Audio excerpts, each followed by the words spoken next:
우리의 구세주 예수님. 다시 한 번 더 크게 해보실까요? 우리의 구세주 예수님. 아주 당연한 것 같은데 왜 이렇게 설교의 제목으로 정했을까? 당연한데 당연하지 않는 것처럼 되어버린 현상들이 우리의 삶에서 일어나기 때문에 오늘 이런 고백적인 제목을 정했습니다. 제가 인터넷을 검색하다가 이 내용을 보고 참 마음이 아팠습니다. 세상에서는요, 지금 돈을 내고요, 돈을 지불하는 거예요. 그냥 하는 게 아니고, 그리고 소를 껴안고 눈물을 흘리면서 위로를 받는 사람들이 있습니다. 그러니까 소의 그 덩치 큰 소가 이렇게 앉아 있으면요, 거기 가서 사람이 그 소를 껴안아요. 그리고 소에게 기대는 거예요. 그러면서 마음의 위로를 받는 겁니다. 그런데 그걸 그냥 못해요. 소 주인이 돈을 받고 돈 받은 대가로 그렇게 하게 만들어줍니다. 그러니까 내가 돈을 지불하고 그렇게 하면서 위로를 받는다는 게 참 우스워 보이잖아요. 그런데 생각보다 많은 사람들이 이걸 해요. 그러면서 위로를 받는 세상이 되어버렸습니다. 왜 이럴까요? 뭐 이전에도 이 심리적인 치료를 위해서 이것을 했다고 그러는데 코로나19를 거치면서 이게 아주 화랑을 이룬다고 그럽니다. 오랫동안 고립감으로 힘들어하는 사람들이 세상에 많기 때문에 그렇습니다. 오래 이제 코로나 때문에 교류를 못 하잖아요. 저도 그래요. 식사 같이 하자고 그러고 싶은 사람이 있어도 마음대로 식사하자 소리를 못 해요. 식사를 할 수 있는 나는 그렇다 할지라도 상대편이 그것을 쉽게 수용할 수 있을까? 잘 안 되는 거죠. 그러니까 염려해서 함부로 말 못하는 겁니다. 그러니까 자연히 혼자 식사하게 되죠. 혼자서 모든 걸 해결해야 되는 그러한 시대를 맞이했습니다. 근데요, 또 한편으로 가만히 생각하면서 말씀을 묵상하다 보니까 이런 때에 우리는 껴안을 수 있는 분이 계셨어요. 그 덩치 큰 소보다도 훨씬 푸근히 우리를 껴안고 계시는 분이 계셨어요. 여러분, 사람은 사람끼리 껴안으면요, 좋을 것 같은데 때로는 넘어지기 쉬워요. 균형 감각을 잘 유지해야 돼요. 한쪽이 무리하게 기대면요, 사람은 넘어져 버려요. 왜? 무게감이 비슷하기 때문에 그래요. 그러나 우리 주님은, 우리 예수님은 한없이 크신 분이잖아요. 우리가 아무리 기대도, 아무리 많은 사람이, 온 교회의 성도들이 기대도 우리 예수님은 쓰러지지 않으세요. 무너지지 않았어요. 그러면서 거기에서 우리를 위로하시는 주님을 만날 수 있게 만들어 주시는 거예요. 여러분, 우리는 예수님을 꼭 껴안고 눈물을 흘리면서 위로를 받을 수 있다는 사실에 감사할 수 있는 성도들이에요. 이거 세상 사람들이 못해요. 세상 사람들은 안 돼요. 예수님 알아도 안 돼요. 예수님이 손을 내밀고 있어도 안 와요. 그러나 우리는 예수님 가까이 갈 수 있어요. 그리고 예수님께 안기어서 주의 평안을 내가 체험할 수가 있어요. 우리 소금언약교회 성도들은 예수님이 벌리고 계시는 그 팔 속으로 안기어서 그 속으로 들어가셔서 주의 평안과 위로를 체험하시는 은혜가 임하시기를 간절히 축원합니다. 자, 우리 예수님이 이렇게 항상 안아주고 계시면 얼마나 좋을까.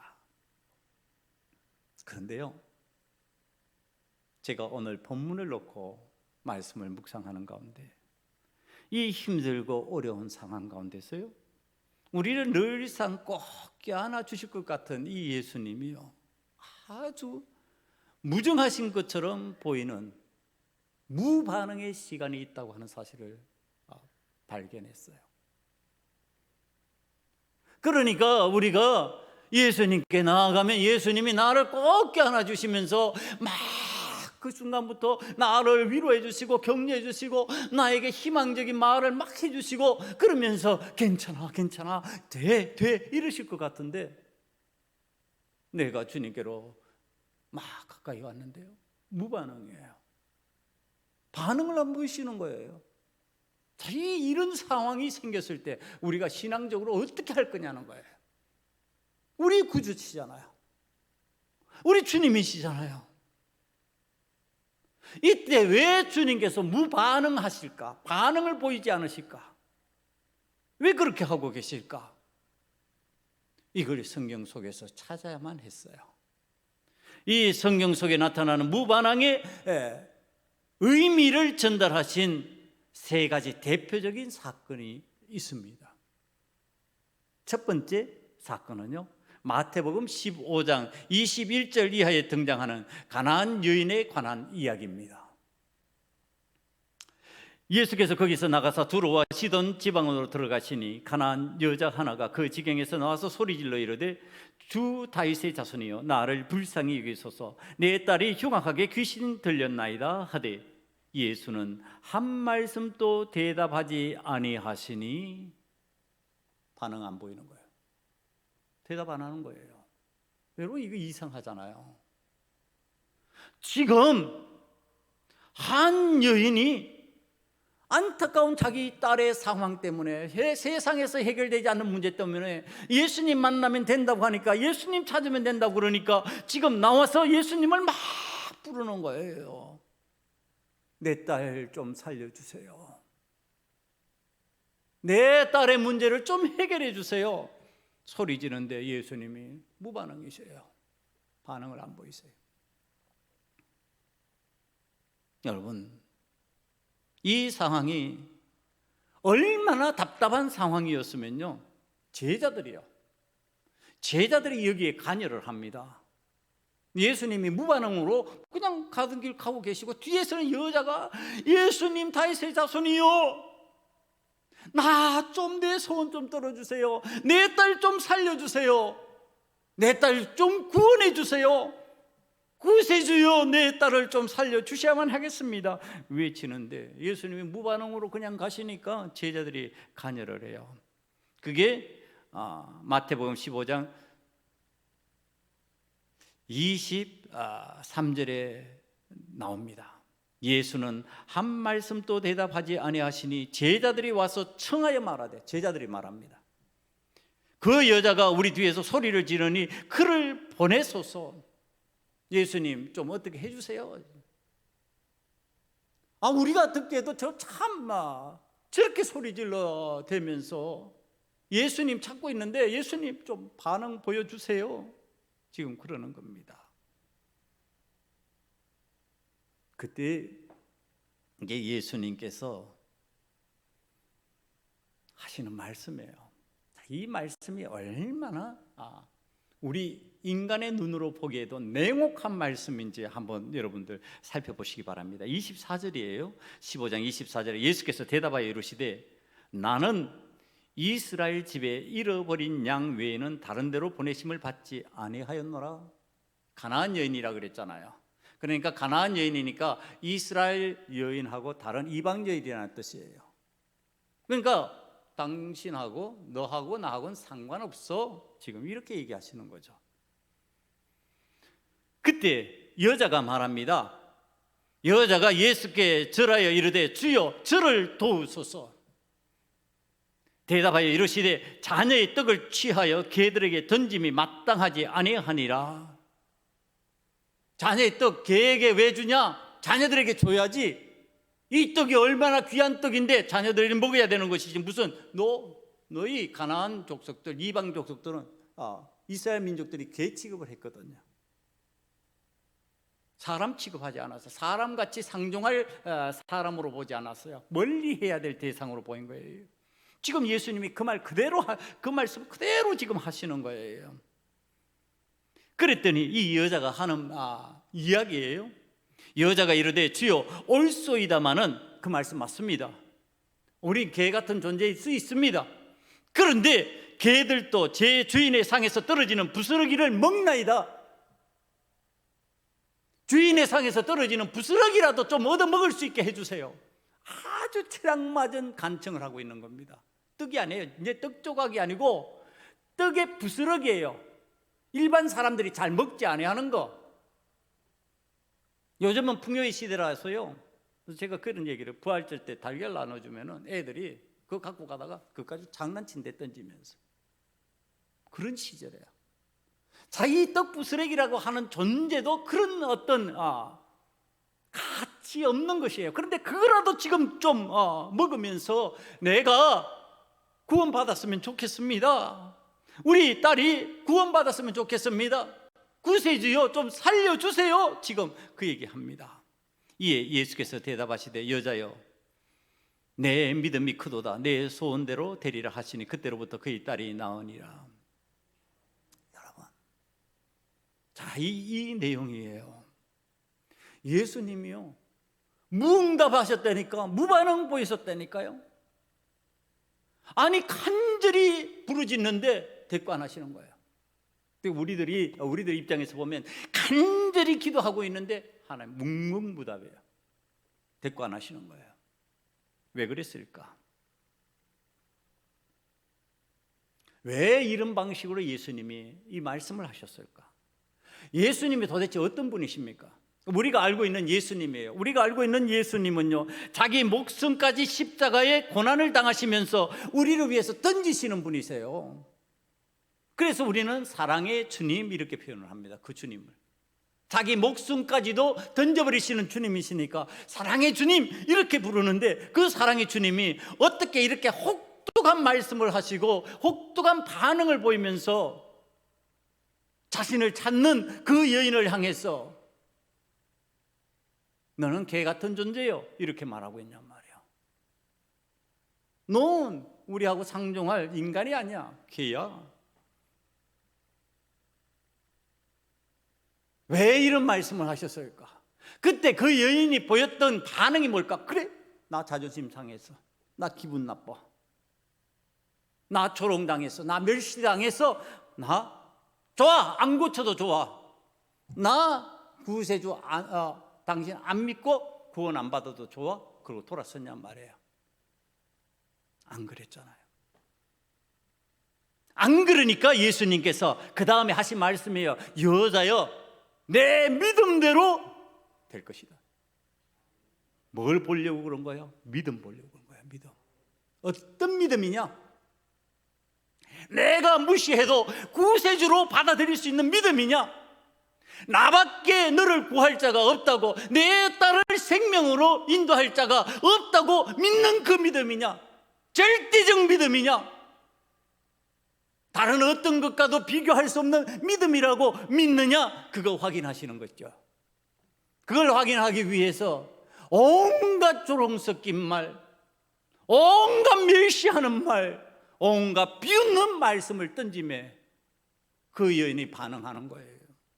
좋습니다, 옳소이다. 나 그런 취급 당해도 좋은데 나를 구할 분은, 우리 딸을 구할 분은 주님밖에 없습니다. 예수님밖에 없습니다. 나 조롱당해도 좋아요, 멸시당해도 좋아요. 내 딸을 구할 수 있다면 나는 그걸 할 거예요. 떡부스러기라도 좀 먹게 해주세요. 여러분, 예수님은요 차별하시는 분이 아니에요. 왜? 예수님이 십자가를 지신 거예요. 전 인류를 죄에서 구원하시기 위한 희생이에요. 이스라엘 민족이라고 하는 그 작은 그룹을 구원하기 위한 거야. 우리 소금언약 교회를 구원하기 위한 그런 방식의 작은 구원이 아니에요. 전 인류의 구원을 위해서 하나님이 죄값을 치르시는 거예요. 우리 죄값을. 그런데 가나안 여인이라고 해서 예외를 둬요? 가나안의 사람이라고 해서 너는 인사이드가 아니야 아웃사이드 나가 필요 없어 지금 그러시고 계시냔 말이에요. 그거 아니라는 뜻이죠. 그 뭐예요? 이 가나안 여인에게서 확인하시고 그것을 통해서 모든 사람이 듣고 은혜를 받는 간증거리가 나오게 만드시는 거예요. 그게 뭐예요? 구세주는 예수님밖에 없습니다. 나를 구할 분은 예수님밖에 없습니다. 나의 주님은 오직 예수님이십니다. 그래서 혹독한 말씀을 하셨음에도 불구하고 그 여인이 그것을 받아들이고 수긍하고 자존심을 꺾는 그 순간에 주님께서 하신 말씀이 내 믿음이 크다. 내 믿음으로 말미암아 너가 그 구원의 은혜를 체험할 것이다. 이 여인의 구세주가 되신 거예요. 지금 예수님이. 여러분, 오늘 우리가 구원의 은혜를 체험하려면 이런 믿음의 자세가 필요하다는 겁니다. 아니 신앙생활을 하는데 여러분 우리들이 자존심 내세울 때 참 많아요.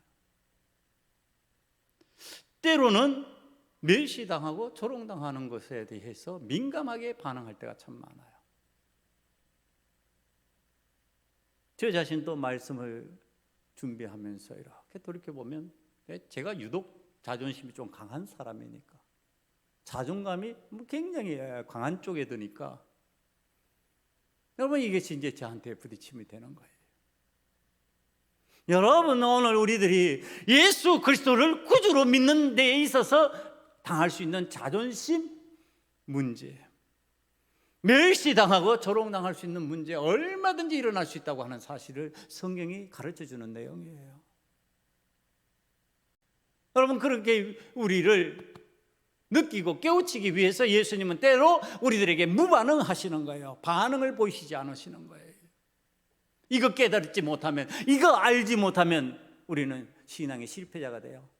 만약에 이 가나안의 여인의 예수님이 무반응 보일 때 뒤를 돌아서 이제 안 되는구나, 나는 가나안 여인이라서 상대 안 해주시나 봐, 나 같은 건 상대 안 해주시나 봐, 그러고서 뒤돌아갔다면 그는 끝나는 거예요. 그는 안 되는 거예요. 그러나 부르짖어요. 계속 얼마나 시끄럽게 괴롭히고 간절히 부르짖었으면 제자들이 예수님 좀 반응하시지요, 예수님 그에게 좀 말씀해 주시지요, 이렇게 됐냔 말이에요. 여러분 우리들의 신앙적인 자세, 예수님이 무반응을 보실 때 우리가 자신을 돌아보면서 신앙적인 반응을 하는 방식을 지금 성경이 가르쳐주고 있어요. 여러분 낙심하지 마세요. 여러분 무반응의 어떠한 상황이 되었을 때 이제 끝났다고 좌절하지 마세요. 그 순간이 바로 가장 응답받기에 합당한 시간, 가장 주님이 역사하시는 순간이 되었다고 하는 사실을 믿음으로 받아들이시기를 간절히 축원합니다. 그래야지 이겨내는 거예요. 그 다음에 이 가나안 여인을 대하는 이 방식, 이걸 생각하면서 제가 이제 자존심이라는 단어를 사용을 했잖아요. 이 자존심 때문에 구원의 열망이 식어버리지 않을 수 있는 이 문제에 관해서 성경이 또 다른 부분을 다루는 것은 없을까 이렇게 살펴보다가 요한복음 9장 6절을 보면은 예수님께서 하신 이 일이 보입니다. 땅에 침을 뱉어 진흙을 이겨 그의 눈에 바르시고 이르시되 실로암 못에 가서 씻으라 하시니 실로암은 번역하면 보냄을 받았다는 뜻이라. 이에 가서 씻고 밝은 눈으로 왔더라. 여러분 이게는 이제 앞을 보지 못하는 맹인을 고치시는 예수님의 방법을 얘기합니다. 여러분 이 성경을 읽으면서 좀 이상하다고 생각하지 않으세요? 여러분 목사인 저도 이상한데 이상하다고 생각 안 드세요? 예수님은요 말씀 한마디로 죽은 자를 살려 일으키시는 분입니다. 죽은 자를 살려 일으키는 게 쉽습니까? 눈을 뜨라고 하는 것이 쉽습니까? 눈을 뜨라고 하는 것이 쉽죠. 죽은 자가 벌떡 일어나서 나오는데 지금 살아있는 사람이 눈 감고 있다가 눈 뜨라 그러는 게 그게 훨씬 쉽죠, 우리 생각으로. 그런데 왜 예수님이 이런 방법을 선택하셨을까? 왜 맹인의 눈을 뜨는데 그냥 내가 명하노니 눈을 뜰지어다 이러면 떠지는 거예요. 그냥 그렇게 되게 돼 있어요. 그런데 왜 예수님이 진흙을 이겨가지고 침을 뱉어? 그게 이제 여기 중요한 내용이야. 물을 섞었다가 아니고요, 침을 뱉었다는 거야. 침을 뱉어가지고 이겨서 그 다음에 눈에 그것을 발라요. 그리고 실로암가에 가서 씻어, 실로암 못에 가서 씻고 와라, 그러시는 거예요. 여러분, 이게 저는 맹인이 아니 되어서 그 경험을 알지는 못하는데 그런 분들과 생활했어요. 그런 분들과 생활해서 압니다. 예민하다는 걸 알아요. 아버님이 상위 용사촌에서 복음을 전하셨고 이렇게 했기 때문에 앞을 보지 못하는 많은 분들과 제가 함께 생활을 한 때가 기간이 있기 때문에 알아요. 이분들이요, 둔감할 것 같죠. 앞을 못 보니까 굉장히 예민해요. 굉장히 예민해서 모든 감각이 뛰어나요. 앞을 보지 못하는 대신. 그러니까 후각, 청각, 시각만 나머지 모든 감각이 예민한 거예요. 자, 그러면 보여요. 예수님이 인간의 옷을 입고 오신 예수님이요, 인간의 침과 같은 침이라는 뜻입니다. 이 침이. 그럼 인간의 침을 지금 뱉어서 그걸 지금 겨어서 사람의 눈에 바르고 있어요. 그 감각이 예민한 이 맹인의 입장에서 이 당하는 고통, 모멸감. 여러분, 물이 아니라니까요. 야, 물 좀 갖고 와서 이기는 게 아니고 침 태태, 아마 침 뱉는 소리도 들었을 거예요. 느낌을 받을 거예요. 그 예민하니까 감각이. 그리고 눈에 바르는데 냄새는 나지, 침 냄새. 그리고 언젠간 제가 설교를 하면서 이스라엘의 기후가요, 어떤 기후예요? 햇볕이 쬐지면은 이 진흙으로 묻은 이것이 강력하게 끌어당겨서 이게 고통을 주고 참 불편을 주는 그러한 상황이잖아요. 그걸 예수님이 만드셨어요. 말씀 한마디면 해결될 문제를 예수님이 굳이 진흙을 이겨가지고 그것을 눈에 바르시고 그리고 그것을 실로암 못에 가서 씻으라, 이렇게 말씀하시는 거예요. 여러분, 장님이 그 자리에서 열받았을 수 있을 거예요. 나를 무시해도 유분수지.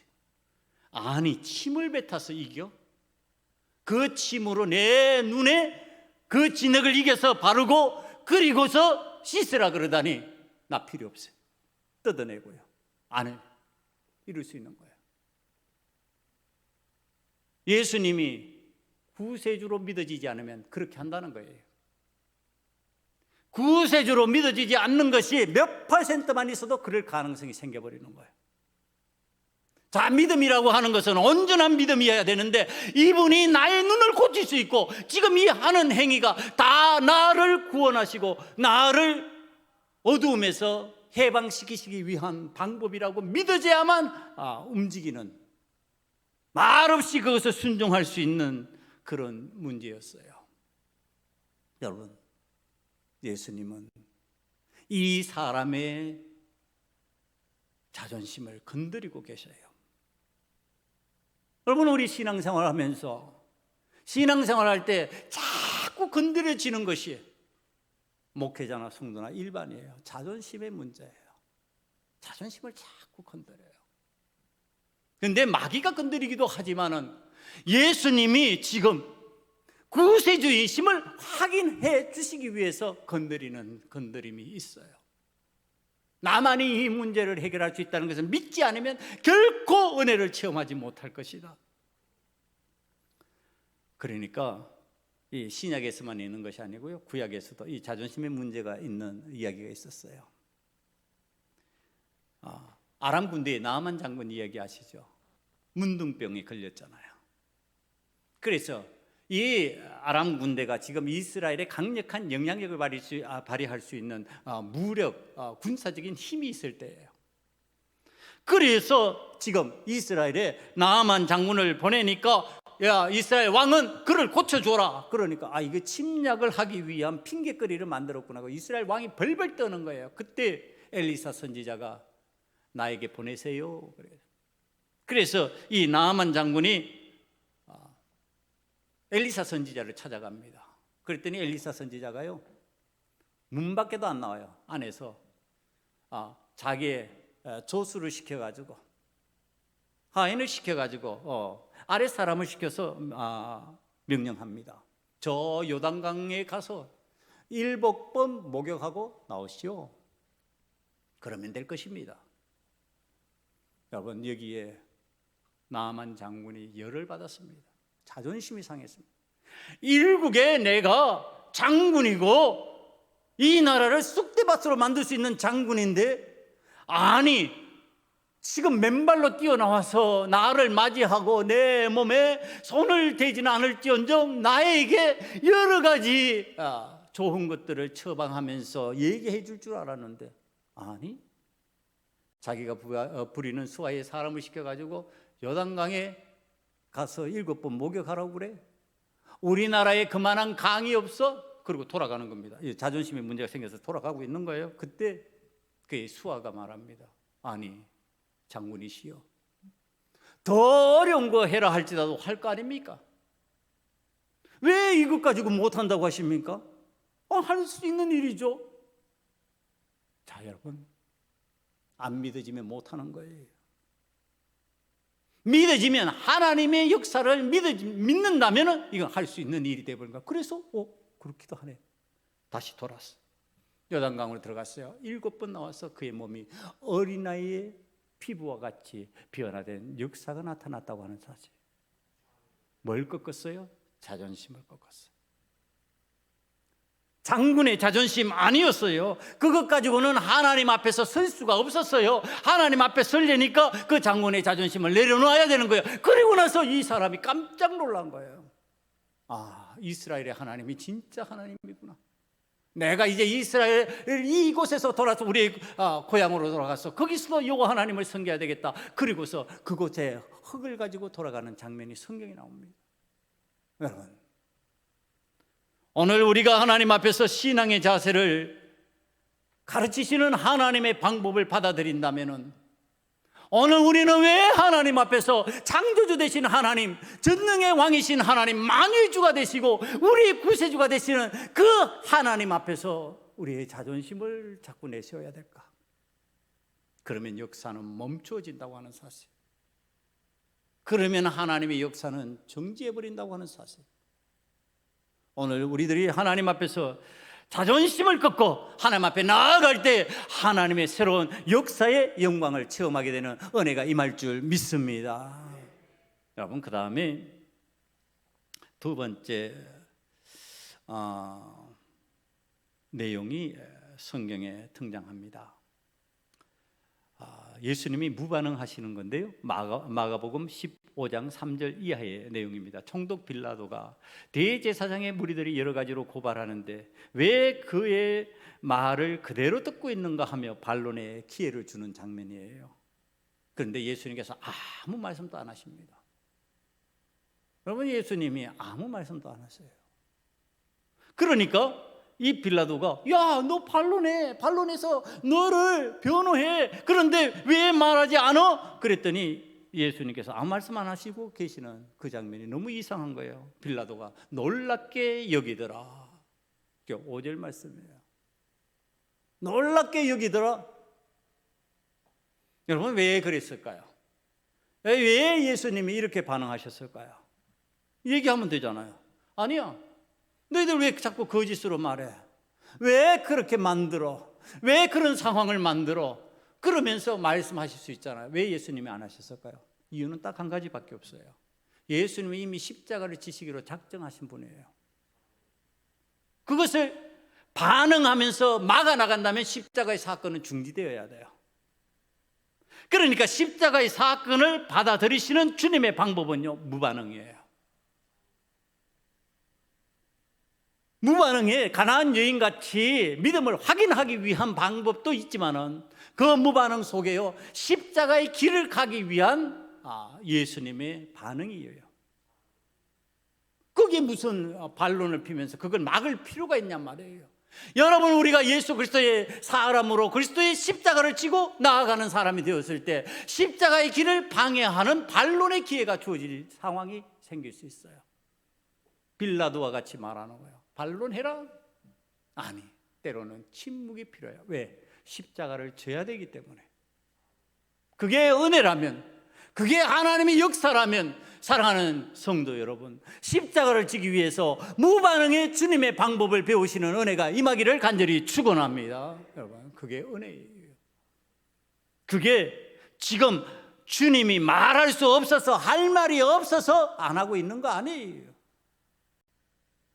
주님이 할 필요를 느끼지 못하는 거예요. 왜? 십자가의 길로 가고 있는데, 십자가의 길로 가기 위해서 그건 일어날 일이에요. 그러니까 반응을 볼 필요가 없는 거예요. 우리가 신앙적으로 십자가의 길을 걸어가고 있다면 이런 일이 있을 수 있다는 얘기를 하는 겁니다. 여러분, 십자가의 길을 걸어가는데요, 세상이 찝쩍거려요. 유혹하고 설득하고 공격하잖아요. 지금 교회들을 향해서 세상에 얼마나 많은 비난을 퍼붓는지 몰라요. 비난받을 만한 교회가 있을 수도 있어요. 그러나 비난받지 않아야 될 교회가 훨씬 많아요. 세상에 하지 못하는 일을 교회가 감당하고 있는 부분들이 얼마나 많은지 몰라요. 세상이 감당하지 못하는 구제, 생명을 구하는 구제의 일을 교회들이 하는 경우들이 얼마나 많은지 몰라요.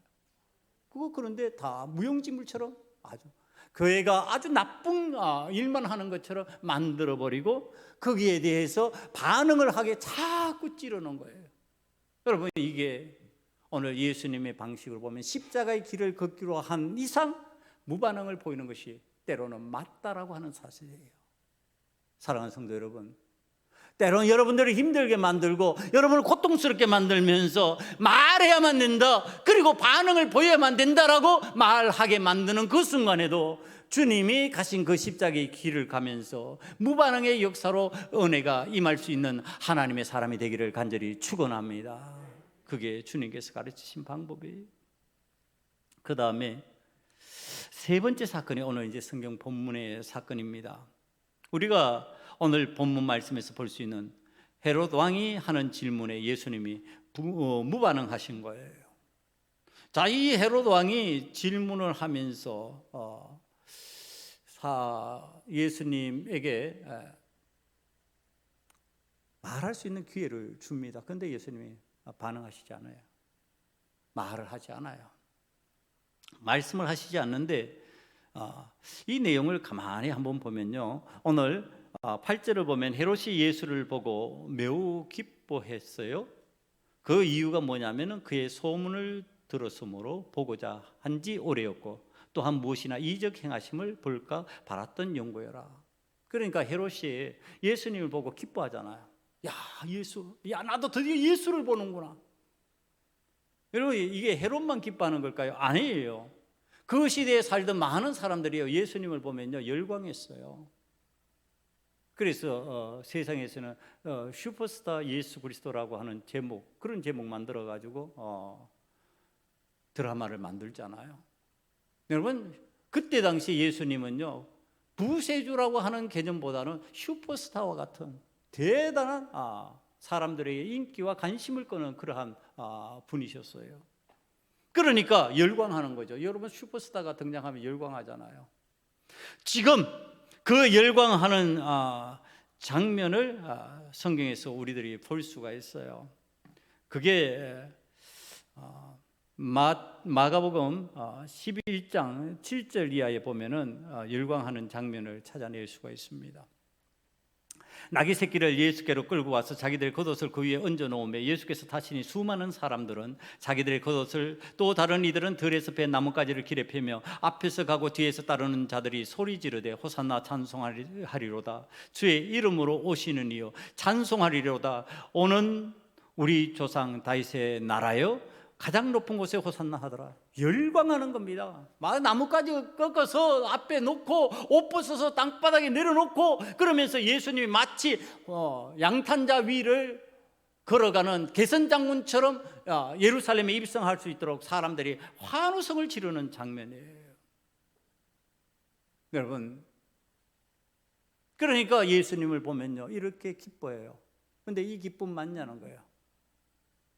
우리는 알고 있는 대로 이들이 조금 있다가 예수님이 십자가 사건으로 넘어가시게 되자 그때 이 무리들 중에 많은 사람들이 예수를 십자가에 못 박으셔서 이렇게 말하는 무리로 싹 바뀝니다. 그러니까 예수님을 만난다고 하는 것 자체는 기쁨이 있어요. 분명히 이거 우리가 그동안 못 봤던 거 보게 되잖아. 그동안 경험하지 못했던 거 경험하게 되잖아. 그래서 그것에 대한 기대치가 있는 거예요. 그것에 대한 소망이 있는 거예요. 여러분, 교회에 나오는 예수님을 만나고자 하는 대부분의 사람들, 예수님을 만나면서 마음속에 뭐 품고 있는 거 있잖아요. 구세주라고 하면 하나님 앞에 다행히 겪으니와 구세주가 아닌 다른 모습의 예수님이라도 만날 수 있다면 기대하는 게 있어요. 왜? 이적, 놀라우신 그의 역사, 그의 말씀. 이거 기쁘다는 거예요. 이거 기다리던 거, 내가 한번 만나보려고 했던 거, 내가 체험하려고 했던 거 지금 체험할 수 있겠지. 기뻤어요. 그때 예수님이 입을 다물어 버리시는 거예요. 여러분, 뭐 때문에 그래요? 구세주로서 예수님을 바라보지 않기 때문에 그래요. 지금 이 헤로드 왕이 예수님을 구세주로 바라보면서 나의 주님이시여 그러고 말하고 얘기하게 원하는 것이 아니라 이적을 보기를 원하면서 그동안 사람들의 듣던 소문에 의해서 생각해왔던 그 예수님 내가 봤으니까 지금 기쁜 거예요. 그러니까 예수님 무반응하시는 거예요. 여러분, 우리들이 예수님을 향하여서 반응을 보이기를 원하면서 나아감에도 불구하고 예수님이 반응 안 보였을 때 세 번째, 이 경우에 드는 경우들이 있어요. 예수님을 진짜 나의 구주로 모시고 예수님을 나의 주님으로 모시면서 나의 구세주가 되시기를 원하면서 주님을 기뻐하며 바라보는 것이 아니라 내가 원하고 기대하는 무엇을 이루기 위해서, 내 욕망을 채우기 위해서, 내 세상적인 욕구를 채우기 위해서 예수님을 바라보고 예수님이 내 병이라도 고쳐주고 예수님이 나의 연약한 것이라도 대신 책임져주고 예수님이 내가 필요하다가 그러면 그것을 지금 이루어 주시는 것을 기대한다면 예수님은 무반응이실 수 있다. 사랑하는 성도 여러분, 예수님께서 구세주로 시인하는 방식을 가르치신 이야기가 있습니다. 예수님을 구세주로 맞이하면서 이 헤롯 왕과 같은 방법으로가 아니라 이와 같은 방법으로 기대하고 원하는데 예수님이 침묵해 버리시면요 어떻게 되느냐, 나중에는 돌아서요 그리고서 예수님을 희롱하는 거예요. 그리고 예수님의 빛난 옷을 입혀가지고 업신여기고 어디 하나님의 아들이라면 그 능력 한번 보여봐 그러고서 조롱하는 거죠.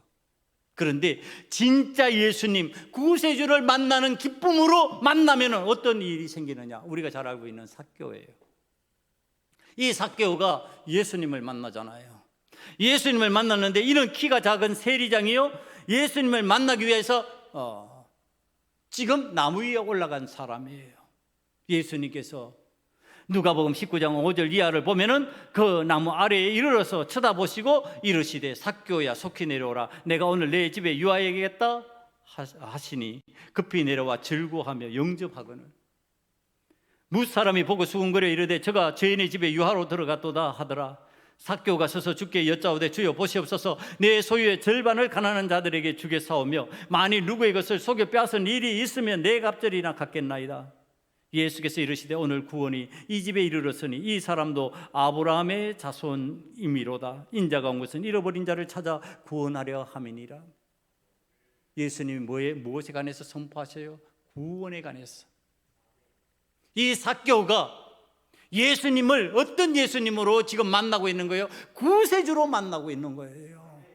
나에게 더 큰 권력을 주세요. 예수님, 나에게 더 큰 부자 만들어 주세요. 예수님, 나를 더 세상적으로 성공하는 자가 되게 만들어 주세요. 그리고서 예수님을 만나는 게 아니라 예수님은 나의 구세주십니다. 나의 죄의 문제를 해결해 주시는 분이십니다. 나의 삶의 문제를 해결해 주시고 영원한 생명을 갖도록 만드시는 분이십니다. 그러면서 지금 주님을 만나고 있는 거예요. 그렇게 주님을 만나니까 이 삭개오가 하는 게 있어요. 내 재산의 반을 가난한 자들에게 내어놓겠습니다. 그리고 내가 누구의 것을 토색한 것을 빼앗은 것이 있으면 4배를 갚겠습니다. 회개예요.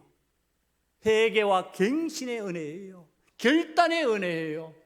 오늘 우리가 예수님을 구세주로 받아들이면 내 삶에서 반드시 일어나는 일이 이런 일이에요. 회개와 결단의 삶이에요. 바뀌는 거예요, 사람이. 그래서 예수 제대로 만난 사람 보면요, 전에 알던 사람도 사람 바뀌었네 이래요. 전과 다르네. 여러분, 오늘 지금 구원의 은혜가 아닌 호기심, 다른 재미, 이적, 기사 등으로 주님을 만나라고 하면 주님은 무반응이세요. 반응을 안 보이세요. 그런데 오늘 구세주로 만나려고 하니까 예수님이 지금 반응을 보이시잖아요. 삭개오라, 내려와라. 내가 오늘 너희 집에 유하해야 되겠다. 그러니까 삭개오는 그 예수님 만나면서 회개하잖아요. 그리고 예수님 원하시는 삶으로 들어가는 거예요. 여러분, 오늘 우리 주님을 구세주로 받아들인다면 이런 은혜가 임하게 되어 있어요. 오늘 이 예수님을 만나면서 여러분들이 기적을 체험하기를 원합니다. 우리가 부수적으로 원하는 것을 얼마나 더 삶 중에 원하고 있는지 생각하다가 이 이야기를 제가 봤어요. 태국의 트럭 운전수예요. 태국의 트럭 운전수인데 아내가 먹고 싶어하는 고등이 있어요. 이제 해산물. 이 고등을 아내가 먹고 싶어하니까 우리나라 돈으로 한 1,800원 가량 되는 고등을 사가지고요 집에 갔어요. 고등을 이렇게 끓여 먹다가 가족끼리 그걸 나눠 먹다가 딱딱한 것이 입에 탁 씹혔어요. 이으시는데 먹으시면 돌인가? 그래서 꺼내봤더니 황금색 멜로 진주였어요. 자, 여러분, 이 진주는 엄청난 값어치가 있다고 그럽니다. 그가 씹은 그 멜로 진주의 값이요 약 3억 7천 가량 된대요. 우리나라 돈으로. 얼마짜리 샀는데 1,800원짜리 고등 사서 먹다가 3억 7천짜리 멜로 진주가 그 속에서 나왔어요. 여러분, 뭐 갖고 싶어요? 고동 먹으면서 고동 갖고 싶어요? 멜로 진주 갖고 싶어요. 멜로 진주잖아요. 고등은 그냥 내가 세상에서 먹고 싶은 거예요. 갖기를 원하는 거예요. 그런데 구원의 은혜는 여러 말할 수 없는 값어치를 가지고 우리의 삶 속에 알지 못하는 것, 내가 기대하는 것, 그 속에 그것이 숨겨져 있는 거예요. 그것이 언제 내 삶에 발견되는 순간이 되냐 하면은 예수님을 나의 구주로 시인하는 순간에 내 입에 딱 씹히는 거예요. 그게. 그러면서 멜로 진주가 나의 깨치 되어버려요. 그러면은 그 행운을 누리는 자가 되는 거예요.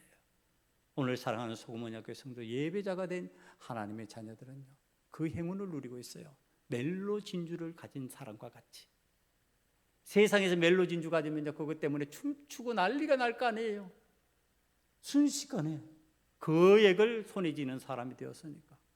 여러분, 그런데 우리가 구세주 예수님을 모심으로 주님이 내 삶 속에 들어와서 구세주가 되셨다, 우리의 구세주가 되셨다, 이거는 춤추는 정도가 아니에요. 상상할 수 없는 값어치로 우리 삶 속에 들어오셔서 여러분들을 평안케 하시고 여러분들을 승리케 하시고 여러분들을 담대케 하실 것이니까 그 구세주 모시고 오늘 또 예수님은 나의 구세주입니다 고백하면서 살아가는 은혜가 우리 소금언약교회 성도들에게 임하시기를 간절히 축원합니다. 기도하시겠습니다. 아버지 하나님, 우리가 얻고 싶어 하는 것은 부수적인 것일 때가 많이 있습니다. 고등을 먹고 싶어 하지만은 우리는 고등을 먹고 싶은 것으로 만족하는 자가 아니라 우리 속에 멜로 진주보다도 더 귀한 구세주 예수님을 만나는 은혜가 임하게 만들어 주시옵소서. 그래서 이전에 즐기던 것 내려놓게 만들어 주시고, 이전에 살아가던 방식 내려놓게 만들어 주시옵시고, 주님께서 원하시는 삶의 방식으로 승리하고 구원의 은혜가 나타나는 하나님의 자녀들 다 되게 만들어 주시옵소서. 예수님 이름으로 감사하며 기도드리옵나이다. 아멘.